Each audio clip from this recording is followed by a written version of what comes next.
Last time on Artificial Aviation,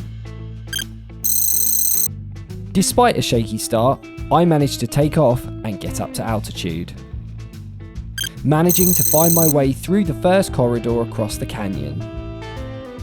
If you missed the first part, it's okay. Just click on the link on the screen to see part 1. Hello and welcome to another challenging episode of Artificial Aviation.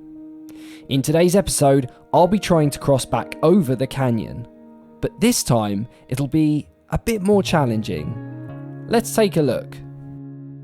I'll begin the second leg by turning from the lodge and heading for the Fossil Canyon Corridor. This is another designated crossing where it will be permitted under special flight rules to cross the canyon. I'll need to be careful though, because this adds another layer of difficulty.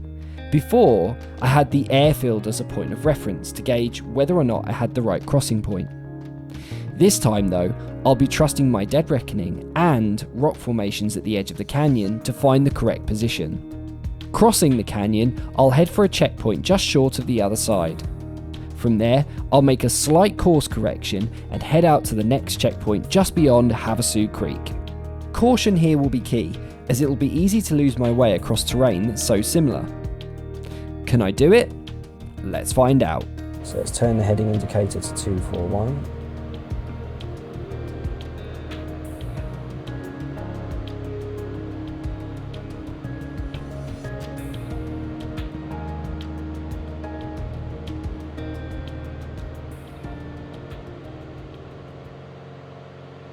degrees back towards the canyon. Now this bit's really important. We need to get this next phase of the corridor right. Oh, fingers crossed, hope we can do it. Hot off the heels of episode 1. Yeah, out of the frying pan and into the fire. So we're going to try and cross this canyon. We're now coming into corridor 2. So we're heading 241 degrees. Now I will need to have a look at my instructions because at some point we need to descend. Trying to work out when that is. 221 degrees. 1.2 minutes. When is that?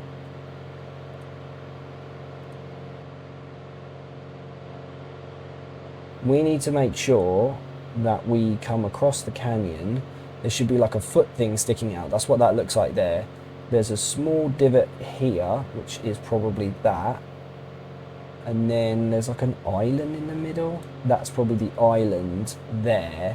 So we want to make sure that we stay pretty much between where that is and where that is. So we actually want to move over slightly. So I'm going to pull our heading over slightly. As we head back across the canyon, I thought it might be a good idea to check on the airplane. Okay, just to confirm, we're at 11,500 feet right now. I'm going to do a series before we get to the canyon. I'm going to do a quick engine check. So oil pressure is green, oil temperature is green. We're feeding the battery. Fuel pressure is good. Landing light is off. Fuel pump is off. All the lights that need to be on are on. Now I don't like that we're still redlining the RPM, so I would like to take a little bit of power out. It means sacrificing some airspeed. I really wish I knew. 18 nautical miles. That's the one we're doing right now, which is 11,500. So apparently when we get to our next waypoint, we need to start descending to 10,500.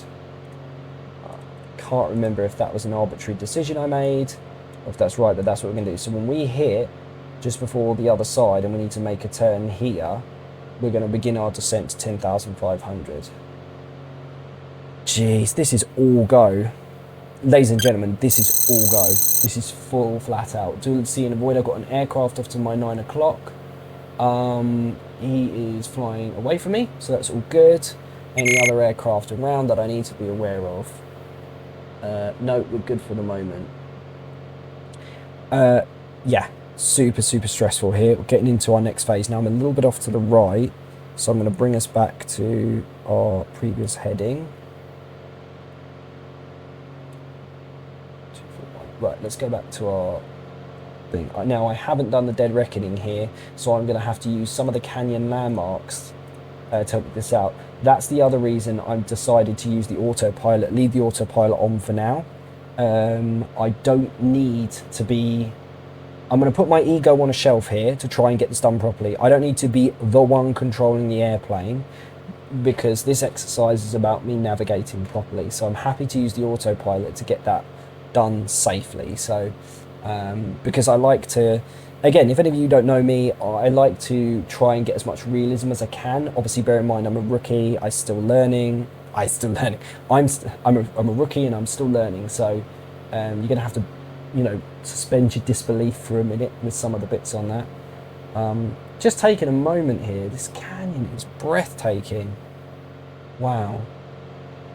I mean, I can't afford to go and see the Grand Canyon right now. So one of the great things that Microsoft Flight Simulator gives you access to is just some of the most breathtaking scenery in the world. And there's a map in the way. Right, let's try and get... So this, to me, here, this landmark, that landmark there looks very much to me like this kind of footy thing here.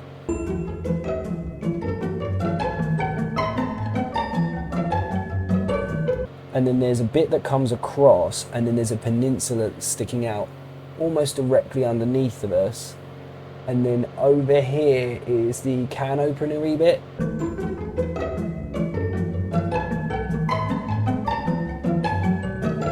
That's the bit that looks like that. Is what that looks like to me. So that tells me that we are about here. So we're a little adrift of where we want to be. But that's okay, because it means when we get to this bit here that's sticking out, when we parallel that, we can make our heading change so that we stay out of this flight restriction zone, and so that we can begin our descent to 10,500.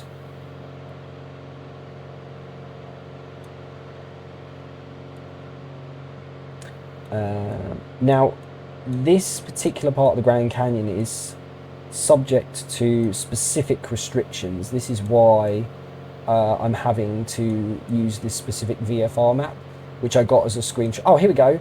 Northbound, 11.5 or 13,500 feet mean sea level. Southbound is 10.5 or 12,000 feet mean sea level. Now, technically, I'm southbound, so I should already have descended to 10,500 feet. Oh, for goodness sakes. Ugh. So there's a mistake I made. Oh dear. Right, so what am I going to do? Am I going to sit here and cry about it? No, I'm going to get it dealt with. So, let's keep the heading in. Let's turn off our altitude hold. And then let's take some power out.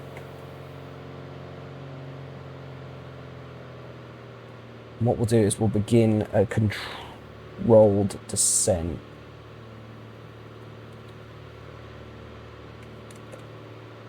Also going to reset the trim as well to neutral. So we've neutralized the trim. Now, as I push down on the stick, I'm going to be increasing airspeed. Also, I'll be coming up, as I parallel this piece sticking out here, I'm also then going to be making my heading change. Yeah, it's pretty much in line with the tip of this and that bit. So that tells me I'm in the right place. It's nice when you've got two visual landmarks, not just one.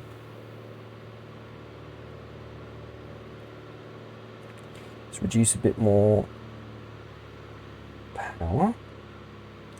Let's make sure this is a nice controlled descent. We don't want anything too hectic.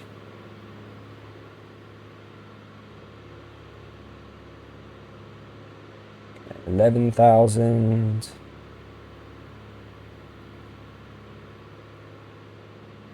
10,900.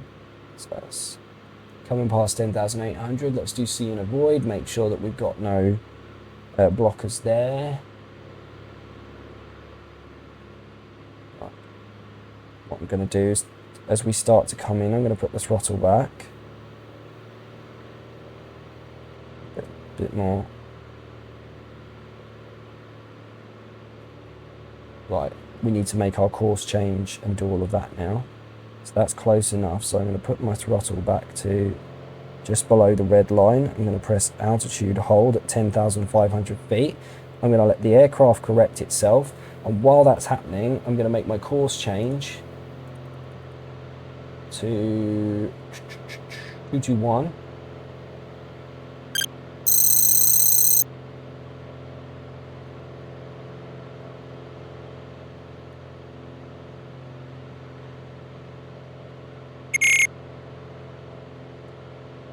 I don't like how these aren't matching up with what's on that map.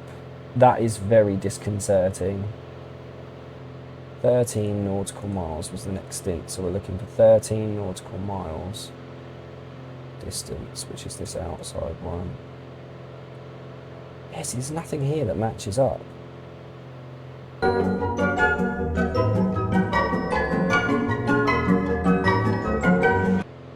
going to put this in here because that seems more trustworthy at the moment.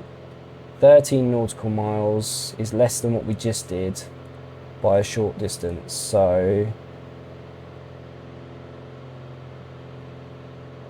I'm going to go ahead and guess it's this one, so 6.4. Right, quick time check, it's 14:49 hours. So now what I do is I switch fuel tanks every 30 minutes to try and make sure I get an average, to make sure that one wing isn't massively heavier than the other, especially with the stability issues that we're having over the canyon. That's going to play a big factor. So I'm going to take my thing, move it to left. We're now on the left hand fuel tank, so that's a good switch over there, and that's that jobbed.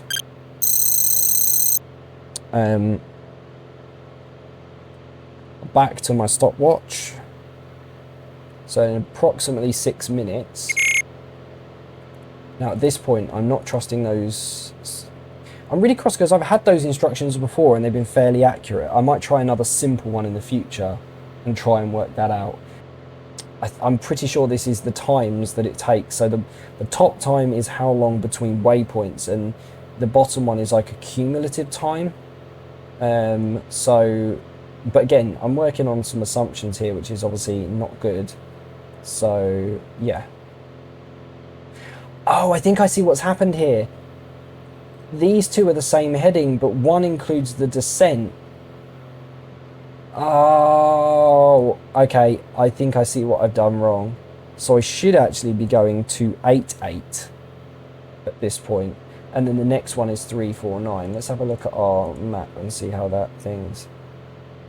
That would be, no, so this would be the 288, even though it says 293, and this would be the 349.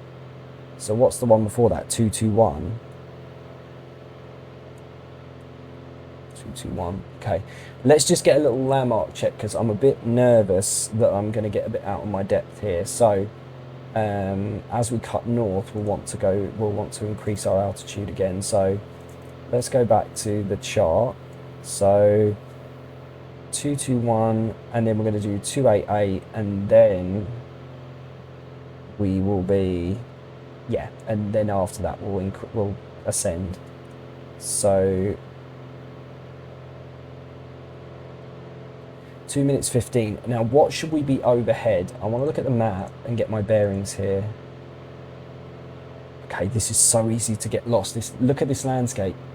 It's so indistinct.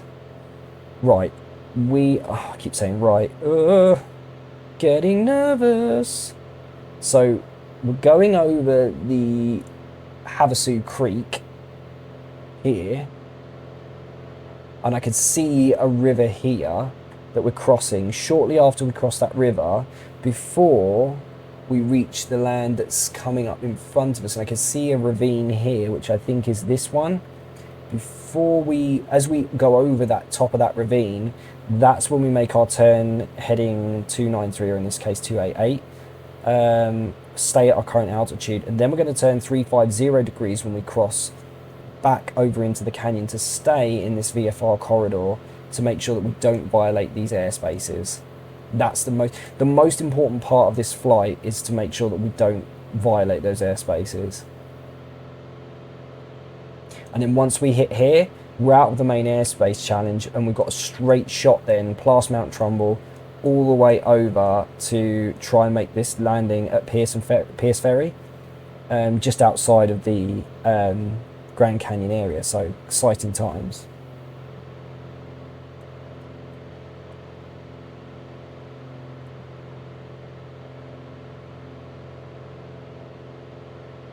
Okay, how are we doing? We've got the river coming up just underneath of us. Got some rocks off to my left. Okay, so we've hit that point now, I think, so I'm going to make the turn to 88.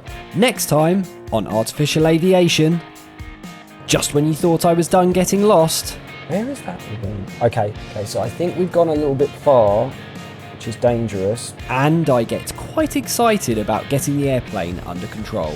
Everything's balanced. Like, look, folks, we're balanced. It's all right. It's just under 100 knots. It's not great. It's not exactly, you know what I mean? We're not exactly going to break the sound barrier, but we're moving. So, make sure you're subscribed, and I'll see you in the next one.